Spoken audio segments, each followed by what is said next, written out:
রাশিচক্রের ১২টি রাশির মধ্যে সপ্তমতম রাশি হল তুলা রাশি। তুলা রাশির অধিপতি গ্রহ হলেন শুক্রদেব। শুক্রদেবের বীজ মন্ত্র হল ওম দ্রাং দ্রিং দ্রৌং স শুক্রায় নমঃ। এবার দেখে নেওয়া যাক তুলা রাশির জাতক জাতিকাদের এপ্রিল মাসটি কেমন কাটতে চলেছে। তুলা রাশির জাতক জাতিকাদের এপ্রিল মাসটি একটু দুর্বলভাবে কাটতে চলেছে। আপনাদের খরচের সীমা ছাড়িয়ে যাবে, যা আপনাদেরকে সমস্যায় ফেলবে এবং আপনাদের কপালে চিন্তার রেখা দেখা যাবে। তার সাথে আপনাদের মানসিক চাপও অনুভূত হবে এবং আপনারা ভাববেন তা কিভাবে কাটিয়ে উঠবেন।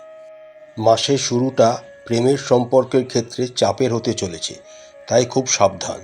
এটা হতে পারে যে আপনার সম্পর্ক নষ্ট হয়ে যেতে পারে। বিবাহিত জীবনযাপনকারীদের জন্য মাসটি ভালো যাবে। আপনারা কিছু ভালো ফলাফল পাবেন এবং আপনার স্ত্রীর কাছ থেকে আপনারা সমর্থনও পাবেন। তবে সময় সময় ঝগড়া হতে পারে, তাই একটু সাবধানে। কর্মরত ব্যক্তিরা ভালো ফল পাবেন এবং আপনারা সাফল্যও পাবেন। আপনারা সহকর্মীদের কাছ থেকে সম্পূর্ণ সমর্থন পাবেন, যা আপনার কাজে খুব দরকারি হবে। ব্যবসায়ীদের জন্যও মাসটি ভালো হতে চলেছে। অর্থ উপার্জনের জন্য আপনারা মাসের প্রথম থেকেই প্রচেষ্টা শুরু করতে হবে, কারণ আপনাদের ব্যয় কিন্তু বেশি হতে চলেছে। বিদেশ গমনকারীদের খরচ বাড়বে, তবে আপনি বিদেশ যেতে পারবেন। তবে দ্বাদশ ঘরে বসে থাকা রাহুর কারণে অবশ্যই কিছু বাধা আসবে, তাই ভ্রমণে যাওয়ার আগে আপনারা নথিগুলি ভালোভাবে পরীক্ষা করে নেবেন।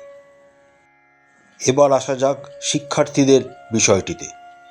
শিক্ষার্থীদের লেখাপড়ার কিছু সমস্যা হবে, যেখানে থেকে বের হতে তাদের পুরো মাসের প্রথমার্ধের সময় লাগবে। তুলা রাশির জাতক জাতিকাদের এই মাসটি স্বাস্থ্যের দিক থেকে দুর্বল এবং উত্থান পতনে পূর্ণ হওয়ার সম্ভাবনা রয়েছে। যাই হোক, ঈশ্বরের আশীর্বাদ আপনাদের উপর থাকবে। চোখের রোগ এবং অনিদ্রা আপনাকে কষ্ট দিতে পারে, তাই এই মাসে আপনারা নিজের স্বাস্থ্যের যত্ন নিন। প্রতিকার স্বরূপ তুলা রাশির জাতক জাতিকারা রাশি অধিপতি শুক্রদেবের বীজ মন্ত্র 108 বার করে জপ করবেন এবং প্রতিদিন শ্রী সূক্তমের পাঠ করবেন। আশা করছি বন্ধুরা, এপ্রিল মাসটি তুলা রাশির জাতক জাতিকাদের খুব ভালো কাটবে। মা তারা আপনাদের সবাইকার মঙ্গল করুন। আমাদের চ্যানেলটি ভালো লাগলে লাইক করবেন, শেয়ার করবেন, সাবস্ক্রাইব করবেন। নমস্কার।